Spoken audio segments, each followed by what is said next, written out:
യേശുക്രിസ്തുവിന്റെ ധന്യനാമത്തിൽ എല്ലാവർക്കും വന്ദനം.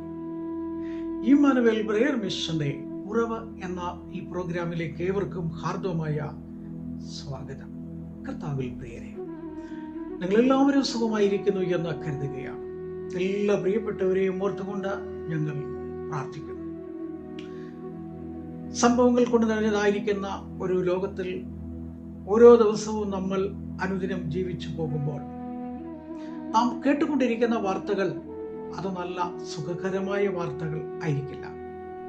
ദുഃഖങ്ങളും വേദനകളും നൊമ്പരങ്ങളും ഓരോ ദിവസവും വാർത്താ മാധ്യമങ്ങളിലൂടെ കേൾക്കുമ്പോൾ ഇങ്ങനെയൊക്കെയുള്ള കാര്യങ്ങൾ സംഭവിക്കുന്നുവല്ലോ എന്ന് പലപ്പോഴും ചിന്തിക്കാറുണ്ട്.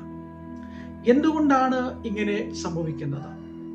പലവിധമായ ചിന്തകൾ പലപ്പോഴും നമ്മളെ ചിന്താഭാരങ്ങളിലൂടെ കൊണ്ടുപോവുകയാണ്. കഴിഞ്ഞ കുറച്ച് ദിവസങ്ങളായിട്ട് വിശ്വാസ ജീവിതത്തിൽ നിൽക്കുന്ന ദൈവത്തിന്റെ ഭക്തന്മാർക്ക്, ദൈവദാസന്മാർക്ക്, ദൈവമക്കൾക്ക് ഇതിലെ കടന്നു വന്നതായിരിക്കുന്ന പ്രതികൂല സാഹചര്യങ്ങളെ എങ്ങനെ പരിഹരിക്കാം, എങ്ങനെ നേരിടാം? കഴിഞ്ഞകാല ഭക്തന്മാർ എങ്ങനെയാണ് നേരിട്ടത്? അതിനെ എങ്ങനെയാണ് തരണം ചെയ്തത്? അതിലൂടെ അവർക്ക് ലഭിക്കപ്പെട്ട വിടുതലുകൾ എങ്ങനെയാണ്? അവർക്ക് ലഭിക്കപ്പെട്ടതായ സന്തോഷം എപ്രകാരമായിരുന്നു? അവരെങ്ങനെയാണ് ദൈവത്തെ മഹത്വപ്പെടുത്തിയത്? കഴിഞ്ഞ ദിവസങ്ങളിൽ നമ്മൾ ചിന്തിച്ചുകൊണ്ടിരിക്കുകയാണ്. സങ്കീർത്തനം 40-ന്റെ 2-ാമത്തെ വാക്യമാണ് നമ്മൾ വായിച്ച് തുടങ്ങിയത്. ഞാൻ കുഴഞ്ഞ ചേറ്റിലേക്ക് വീണു, ഞാൻ നിലവിളിച്ചു, എന്നെ കരം പിടിച്ചുയർത്തി പാറമേൽ നിർത്തി, പുതിയ പാട്ട് എനിക്ക് തന്നു, എന്റെ ഗമനത്തെ സ്ഥിരമാക്കി. നമ്മുടെ ഗമനത്തെയും അഗമനത്തെയും ഉറപ്പിക്കുവാൻ കഴിയുന്ന ദൈവ സാന്നിധ്യത്തെ കുറിച്ച് ദൈവദാസനായിരിക്കുന്ന ദാവീദ് പറയുകയാണ്, പാടുകയാണ്. നമുക്ക് ലഭിക്കപ്പെടുന്ന സന്തോഷത്തിന്റെ അനുഭവത്തിലാണ് പാടുന്നത്.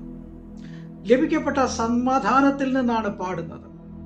നമുക്ക് ലഭിക്കപ്പെട്ടതായ ആരോഗ്യത്തിലാണ് പാട്ടുകൾ പാടുന്നത്. പാട്ടുകൾ ഏത് സമയത്തും പാടി ദൈവത്തെ ആരാധിക്കുകയും ദൈവനാമ മഹത്വത്തിനായി ദൈവത്തെ സ്തുതിക്കുകയും ചെയ്യുമ്പോൾ ദൈവത്തിന്റെ വചനം നമ്മെ ആഴമായി ഉറപ്പിക്കുന്നു. അത് നമ്മെ നിലനിർത്തുന്നു, വീഴാതെ വണ്ണം നമ്മെ ശക്തീകരിക്കുന്നു. പ്രിയമുള്ളവരെ, നിങ്ങളുടെ ജീവിതത്തിൽ പലപ്പോഴും വീണു പോകുന്ന അവസ്ഥയുണ്ടാകാം, തളർച്ചയുടെ അവസ്ഥയുണ്ടാകാം. ദൈവവചനത്തിൽ ധ്യാനിക്കുകയും ദൈവവചനം കൂടുതൽ പഠിക്കുകയും കൂടുതലായിട്ട് വായിക്കുകയും കൂടുതൽ ധ്യാനിക്കുകയും ചെയ്യുമ്പോൾ അത് നിങ്ങളുടെ ജീവിതത്തിൽ ഉറപ്പും ധൈര്യവും നൽകുന്നു. ഞങ്ങൾ ഓരോ ദിവസവും ഓരോ പ്രിയപ്പെട്ടവർ വിശ്വാസത്തിൽ നിൽക്കണമെന്ന് ആഗ്രഹിച്ചുകൊണ്ടാണ് ഈ വചന ശുശ്രൂഷ കേൾവികൾക്ക് വേണ്ടി കേൾവിക്കാർക്കായി തരുന്നത്. വിശ്വാസത്തിൽ തളരാതിരിക്കുവാൻ, വീഴാതിരിക്കുവാൻ ഇന്ന് ആടി ഉലയുന്ന അവസ്ഥകളാണ്. ഇന്ന് ഓരോന്ന് കേൾക്കുമ്പോൾ അങ്ങോട്ടും ഇങ്ങോട്ടും ഓടിപ്പോകുന്നവരെ കാണാം. അവിടെയൊന്നും നിലനിൽക്കുന്ന വചനമില്ല, അവിടെയൊന്നും നമ്മെ ആശ്വസിപ്പിക്കുന്നില്ല. എല്ലാ കാര്യങ്ങളുടെ സാധ്യതകൾക്ക് വേണ്ടി മനുഷ്യൻ ഓടിക്കൊണ്ടിരിക്കുകയാണ്. മനുഷ്യൻ തന്നെ വരുത്തി വച്ചിരിക്കുന്ന കടബാധ്യതകൾ, വരുത്തി വച്ചിരിക്കുന്ന വിനകൾ, വരുത്തിക്കൊണ്ടിരിക്കുന്ന പ്രയാസങ്ങൾ, അതിന് നാം ഓടി നടന്നിട്ട് കാര്യമില്ല. അത് പരിഹരിക്കാനുള്ള മാർഗവും അതിൻ്റെതായിരിക്കുന്ന വഴികളും ആരാഞ്ഞുകൊണ്ട് നാം മുൻപോട്ട് പോകുമ്പോൾ ദൈവം നമ്മെ ബലപ്പെടുത്തും. നമ്മെ, നമ്മുടെ കുടുംബത്തെയും ചേർത്ത് പിടിച്ചുകൊണ്ട് യോശുവ പറഞ്ഞതുപോലെ ഞാനും എൻ്റെ കുടുംബവും യഹോവയെ സേവിക്കും. ആ ദൈവ സാന്നിധ്യം കൊണ്ട് നാം അവരെ ചേർത്ത് പിടിക്കുമ്പോൾ അനുഗ്രഹമായി മാറും. ദൈവസന്നിധിയിലേക്ക് നമ്മൾ കടന്നു വരുമ്പോൾ ഒരു ഭക്തനായ മനുഷ്യന്റെ ജീവിതത്തിൽ നേരിട്ടതായിരിക്കുന്ന ഒരു വലിയ അവസ്ഥയുണ്ട്. അപ്പോസ്തല പ്രവൃത്തികളുടെ പുസ്തകം 12-ാം അധ്യായത്തിൽ നമ്മളിവിടെ വായിക്കുന്നത് ഇങ്ങനെയാണ്. സഭ ശ്രദ്ധയോടുകൂടെ പ്രാർത്ഥിച്ചപ്പോൾ ദൈവത്തിന്റെ ദൂതൻ കാരാഗ്രഹത്തിൽ ഇറങ്ങി, കൈകൾ ബന്ധിച്ച് കാലുകൾ ബന്ധിച്ച് കാരാഗ്രഹത്തിൽ കിടക്കുന്നതായ ദൈവദാസന്റെ വിലാപ്പുറത്ത് തട്ടിയപ്പോൾ ആ ദൂതന്റെ കരസ്പർശനമേറ്റപ്പോൾ കയ്യിലെ ചങ്ങലകൾ അഴിഞ്ഞു, കാലിന്റെ ചങ്ങലകൾ അഴിഞ്ഞു. നീ എഴുന്നേൽക്കുക, അരമുറക്കുക, വടിയെടുക്കുക, ചെരുപ്പിടുക, നിനക്കൊരു യാത്രയുണ്ട്. 12-ാം അധ്യായത്തിന്റെ 1 മുതൽ നമ്മൾ വായിക്കുന്ന സന്ദർഭങ്ങളിൽ നമുക്കവിടെ വളരെ കാര്യമായിട്ട് നമുക്ക് കാണുവാൻ കഴിയുന്ന ചില കാര്യങ്ങളുണ്ട്. ഹെരോദാവ് പത്രോസിനെയും യാക്കോബിനെയും സുവിശേഷ വിരോധത്താൽ വിരോധികളായിട്ട് നിന്ന് ബദ്ധരായിട്ട് അവരെ കാരാഗൃഹത്തിൽ അടച്ചു. യാക്കോബിനെ വാളുകൊണ്ട് അവർ കൊന്നു. പുളിപ്പില്ലാത്ത അപ്പത്തിന്റെ പെരുന്നാളാകയാൽ പത്രോസിനെ അന്ന് വധിക്കാതെ കാരാഗൃഹത്തിൽ കാവൽക്കാരാൽ സൂക്ഷിക്കപ്പെടുകയാണ്.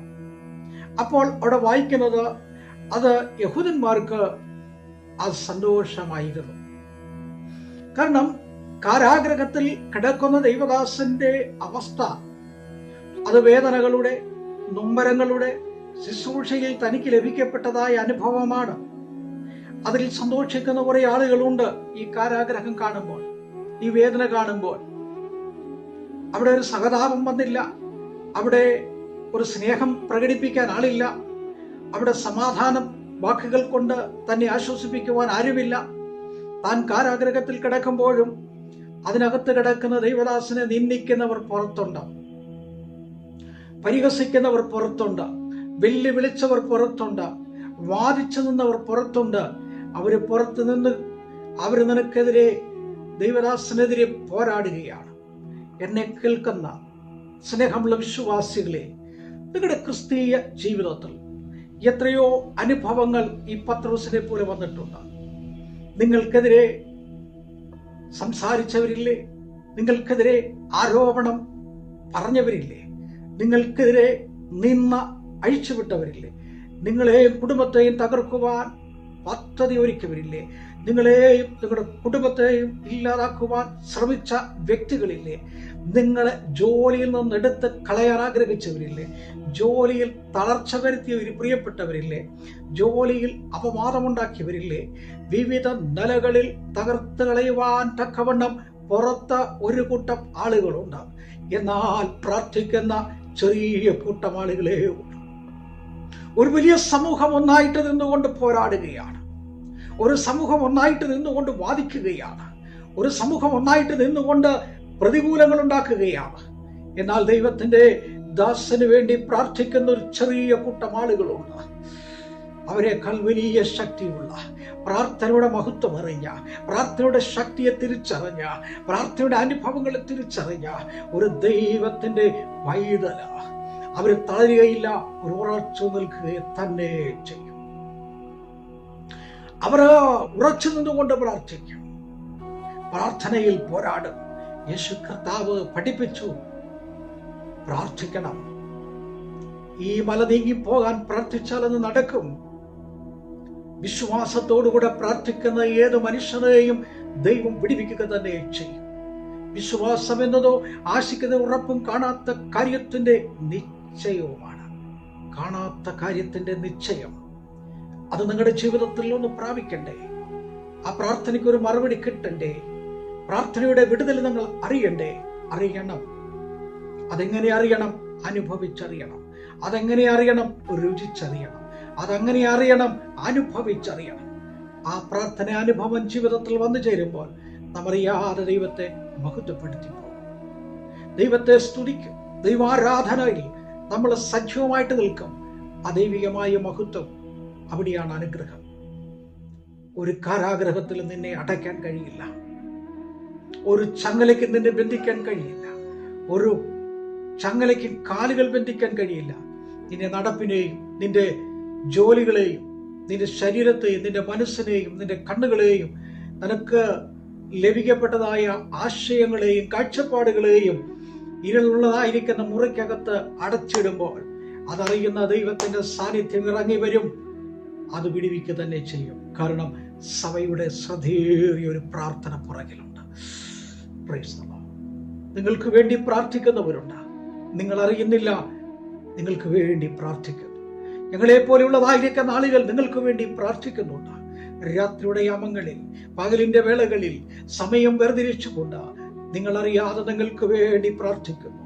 നിങ്ങളുടെ കരടികൾ വെക്കുമ്പോൾ, നിങ്ങൾ തൊഴിൽ മേഖലകളിൽ, നിങ്ങളുടെ ബിസിനസ്സുകളിൽ, നിങ്ങളുടെ ജോലികളിൽ, നിങ്ങളുടെ കുടുംബ ജീവിതത്തിൽ, നിങ്ങളുടെ കുഞ്ഞുങ്ങൾക്ക് വേണ്ടി, നിങ്ങളുടെ കുഞ്ഞുങ്ങളുടെ വിദ്യാഭ്യാസത്തിന് വേണ്ടി, അവരുടെ ആരോഗ്യത്തിന് വേണ്ടി, അവരുടെ സൗഖ്യത്തിന് വേണ്ടി, അവരുടെ വിടുതലിന് വേണ്ടി, അവരുടെ വിജയത്തിന് വേണ്ടി പ്രാർത്ഥിക്കുന്നവരുണ്ട്.